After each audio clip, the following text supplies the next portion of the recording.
Back for another ladder race with Coalition Merclonia versus SISU Kohota.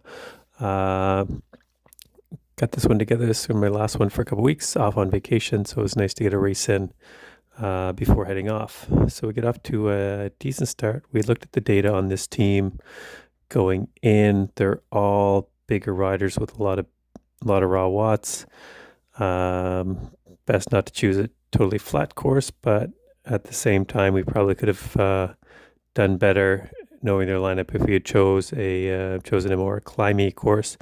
Given their strength, it's going to be hard to get away from them on a course with very few climbs. So we're doing the loop in Scotland. So we go over the Breakaway Bray a few times, so 3 times, and then the castle and the climb after the castle back up to the lap banner. So not much is going to happen. Most of the flat parts of the course I'm going to skip through at various times throughout this one just to save some time. So here we're pulling up, getting ready for the first go around of the Breakaway Bray. Easy spot to predict attacks are going to happen. First climb up, no one's really going too hard. With this team, I think they're quite happy to go to a sprint. They all have bigger numbers. Doucette puts a little bit of a dig in there, but I think it's more he was just catching up and kept following through. He does get a little bit of gap, so we want to follow and make sure nothing goes too far ahead. And then so again, we go down that off the Breakaway Bray. We come back up. It's back up to the castle, but not the corkscrew side, just the other side. So a little bit of a push there again by Doucette, but nothing. I think it's a bit early for anyone to really want to try anything and want to have to go long. So we managed to all stay together here. Everyone's dropping their anvils, trying to take advantage of that downhill, and again quickly back uphill. Just kind of draggy, nothing too steep. We've got 1, 3, 4, I think 5% tops. It doesn't get too steep throughout here. So it's just draggy, nothing where really can put a heavier rider in a lot of difficulty. So we kind of having tough time figuring out what to do, looking at the team based on how strong they were. Like what was our biggest chance to try to pull off a win against these guys.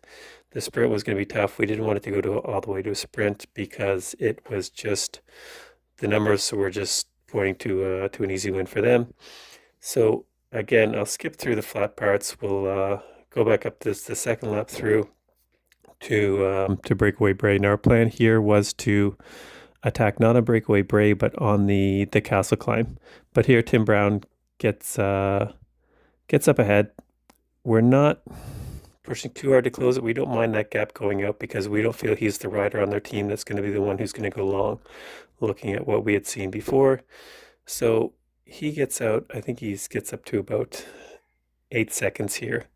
And so now our plan was, we didn't want to mess with our plan. Our plan was still to attack here on this castle climb and see if we could drop one of the heavy riders.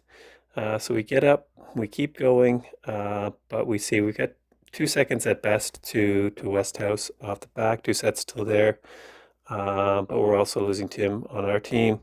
They're still with us, and then we try to keep going up and over this next climb coming up. We try to sort of keep some pressure on here, but what you'll see is that Morrison just takes off. He puts in a deep effort, and looking at Morrison going into the race, we knew he was their leader. He was their strongest rider.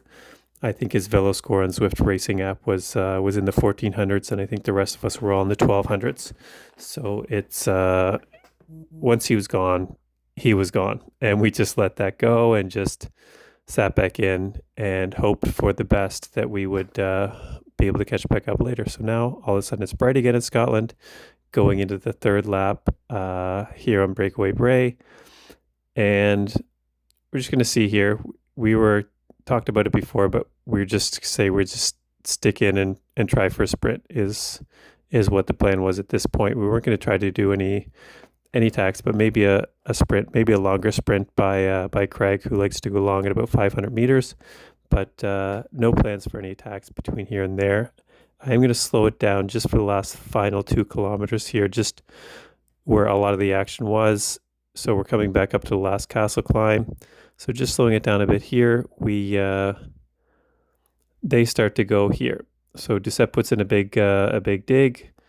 We're just trying to stick with him. I'm doing my best. You can see my heart rate is already in the 190s.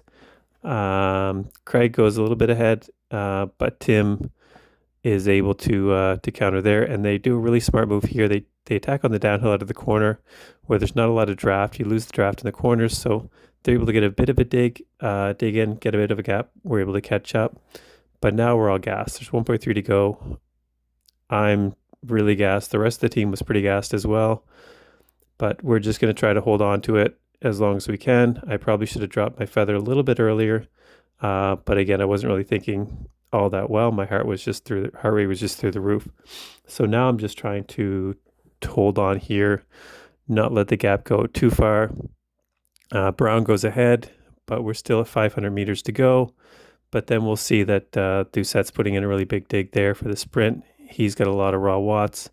Some of our other guys catch up, trying to get through. I'm just trying to hold on and hold on to my 7th place. I was predicted 8th, finished 7th, so not all that bad in the long run, but still it was a tough race. Really good team.